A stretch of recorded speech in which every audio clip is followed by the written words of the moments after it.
Vamos dar continuidade então à nossa aula com muito carinho aqui para que a gente possa evoluir muito, hein? Evoluir muito, estudar muito. Vamos lá. Vamos estudar aqui as partes, seus procuradores e também o juiz. Vamos tratar desse assunto tão importante, sempre cobrado em prova de OAB também. É um assunto que merece uma atenção especial, tá? Quero trazer algumas considerações gerais nesse primeiro momento. Em linhas gerais, como vimos, né, as partes são aquelas pessoas diretamente vinculadas, envolvidas na relação jurídica processual, o sujeito ativo e passivo, e que, de fato, por terem provocado o Poder Judiciário, a jurisdição, sujeitam sim aos deveres e ônus do processo. Se perder o processo, você não tem justiça gratuita, paga a sucumbência, um exemplo. Arcar com custas processuais quando não tem justiça gratuita, então vai arcar sim com os deveres e com os ônus do processo, né, tanto o autor como o réu. Vamos começar falando aqui sobre a capacidade de estar em juízo. É uma qualidade genérica, tá, gente? A capacidade de estar em juízo, anote aí, é uma capacidade genérica da pessoa, da entidade que ocupa um dos polos da demanda, seja autor, seja réu. Equivale à capacidade de ter direitos, né? Então, de fato. A regra é que para ser parte é preciso ser pessoa natural, pode ser pessoa natural ou pessoa jurídica. Pessoa natural a gente fala muito pessoa física, né? Porém, a lei, para facilitar a demanda, atribui a capacidade de ser parte a certas universalidades, né? Isso é importante falar também. Tais como a massa falida, vamos lembrar de outras aqui, massa falida, condomínio, sociedade sem personalidade, que seria a sociedade de fato, herança jacente ou vacante, massa insolvente, etc. Tá? Então, acho que são grandes exemplos aí que nós trazemos na nossa aula aqui. A capacidade processual, gente, ela consiste na aptidão da pessoa de participação na relação jurídica, podendo exercer o direito e deveres inerentes a um processo e praticar atos tendentes, né, a viabilizar essa prestação jurisdicional. Essa capacidade, ela mostra-se vinculada à possibilidade de praticar atos na vida civil também, de maneira absoluta. Assim, os absolutamente incapazes necessitam de representação e os relativamente incapazes necessitam de assistência, tem que ser assistido pelo pai, pela mãe ou representante legal.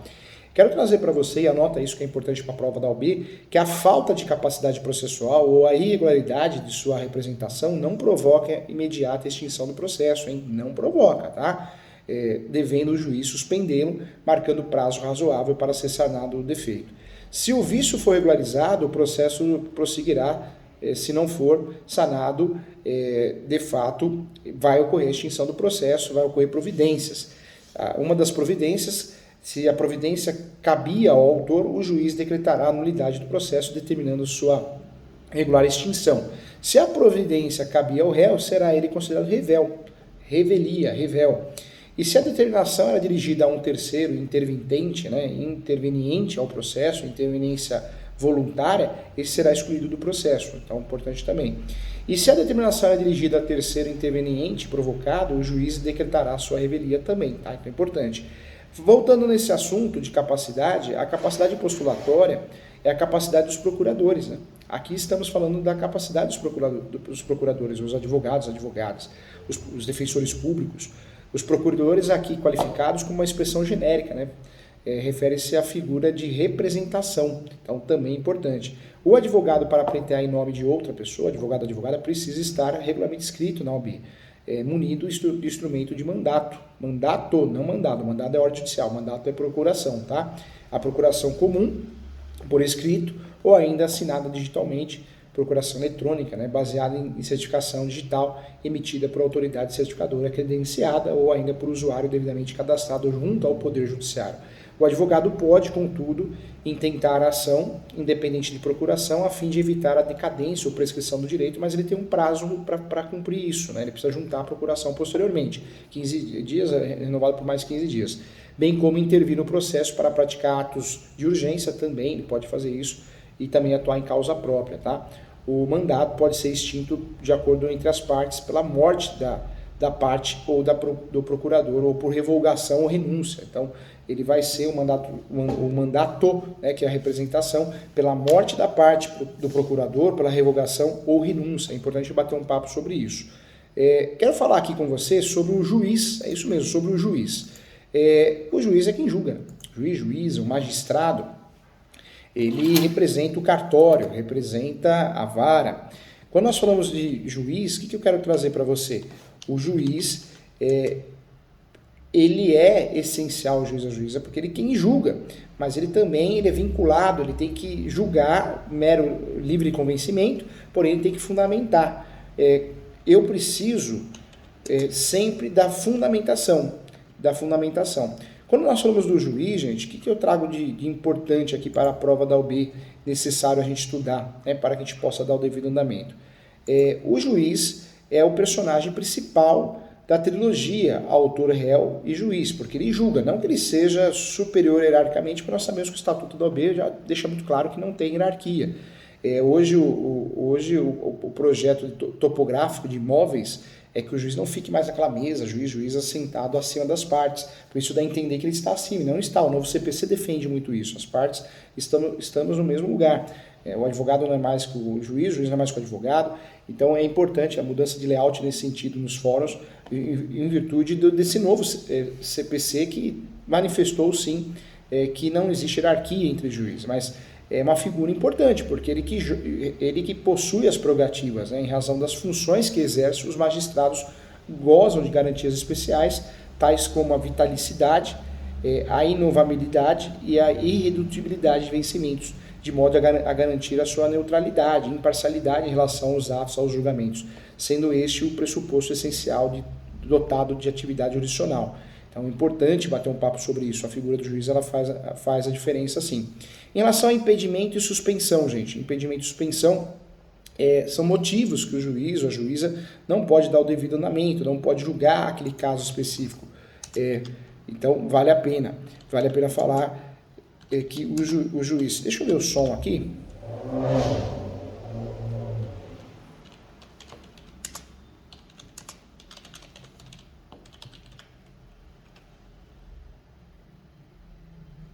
Agora sim, consegui aumentar aqui. O professor está aprendendo ainda a mexer na plataforma. Muito boa essa plataforma, mas que legal. Melhorou o som? Legal. Acho que agora melhorou o som, né? Bacana. Legal. Então, voltando aqui à questão do juiz, lembrando que o juiz é uma figura importante, sim, para que a gente possa usufruir do seu julgamento, que é o que nós buscamos, né? É o que nós buscamos, de fato, quando ingressamos com uma ação. Deixa eu ver que deu um erro aqui. Deixa eu ver se voltou. Agora voltou. Vamos ver. Legal. Agora voltou. Então, legal. Deixa eu ver. Só um minutinho, gente. Deixa eu ver.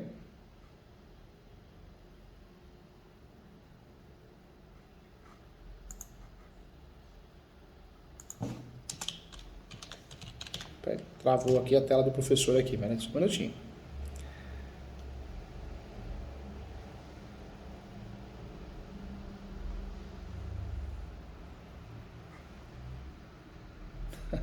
Travou a tela do professor aqui, vamos ver. Voltou a funcionar. Legal.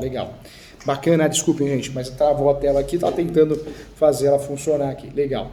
Então, bacana, hein? Então, quando nós falamos aqui desse assunto, é um assunto gostoso, simples e cai na prova da OAB. Retomando aqui, vamos lá. Impedimento e suspensão, foi onde nós paramos aqui antes de dar esse probleminha aqui no sistema. Quais são as razões que colocam em risco o processo? São várias, né? São várias. Então, o impedimento e a suspensão tem esse foco. Proteger. O impedimento de um juiz para julgar a suspensão é proteger as partes. O juiz tem que ser, o juiz, a juíza, estou falando no sentido geral, tem que ser imparcial. A imparcialidade do juiz é necessária, é obrigatória, senão vira bagunça, né? O juiz, a juíza julgar com interesse na causa. Então, as razões que colocam em risco a imparcialidade do juiz são aquelas relacionadas pelo Código nos casos de impedimento e suspensão.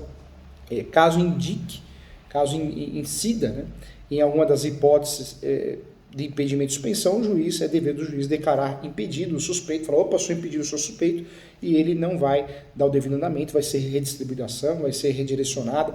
Se não fizer, ele poderá, poderá ser recusado pela parte. A parte pode recusar a qualquer tempo, e se isso for adiante, pode ocorrer anulidade, né? Anulidade dos atos praticados, os atos processuais. Então, podemos dizer sim que o impedimento à suspensão é um meio processual para a formulação da recusa do juiz, e a alegação do impedimento de suspensão, que poderá ser apresentada a qualquer tempo, em qualquer grau de jurisdição, inclusive, também para desembargadores e ministros, no prazo de 15 dias contado do fato que ocasionou o impedimento à suspensão. Já tive vários casos no escritório, a cliente, ela era amiga da juíza, ela tinha o Instagram, fotos em festas, então não pode, né? Como que essa juíza vai julgar um caso?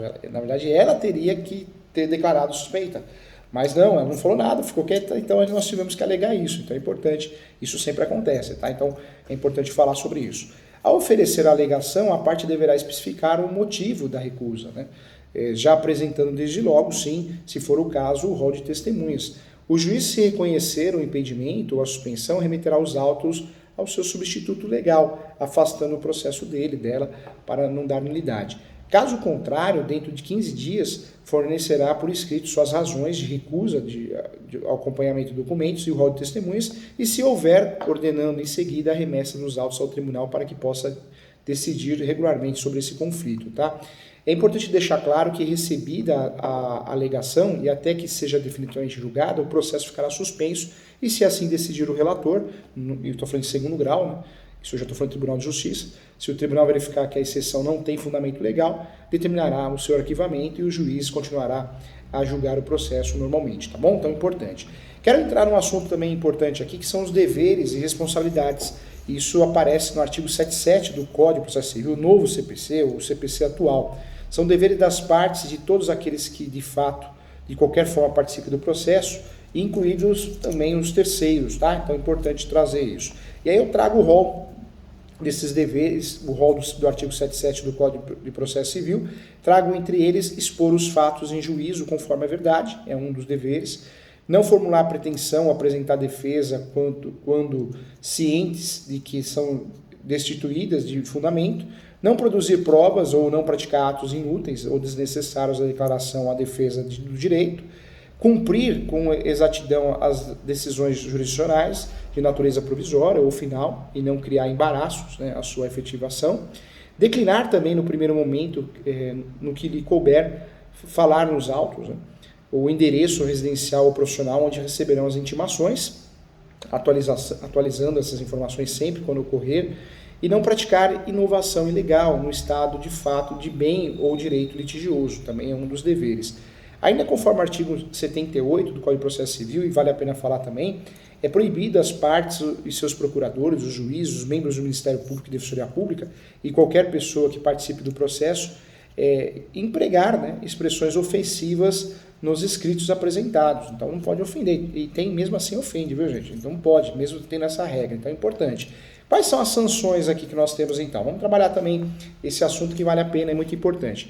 No que tange as sanções impostas àqueles que de fato transgrediram, né, as regras, sabe-se que os advogados públicos ou privados, seja qual for, os membros do Ministério Público, os membros da Defensoria Pública, não se aplica o dispositivo do inciso 2 do artigo 5º, devendo a eventual responsabilidade disciplinar ser apurada pelo respectivo órgão de classe ou corregedoria a qual oficiará. Então, o Ministério Público vai responder na corregedoria, a Defensoria Pública na corregedoria, advogada na OAB. Tá? Então, importante. Existe um termo também que pode cair na nossa prova da OAB, que nós precisamos dominar, que é a litigância de má-fé. Cuidado que litigância de má-fé é uma coisa, ato atentatório de dignidade da justiça é outra. Ato atentatório de dignidade da justiça, estou enganando o Poder Judiciário. Litigância de má-fé é uma outra situação. O que é litigância de má-fé, professor?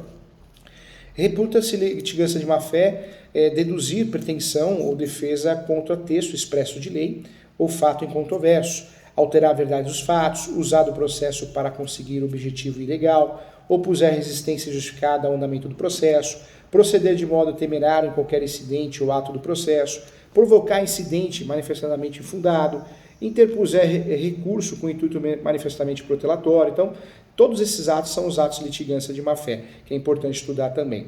Eu vou voltar no próximo bloco para falar de sucessão das partes dos procuradores, eu espero você. Até já.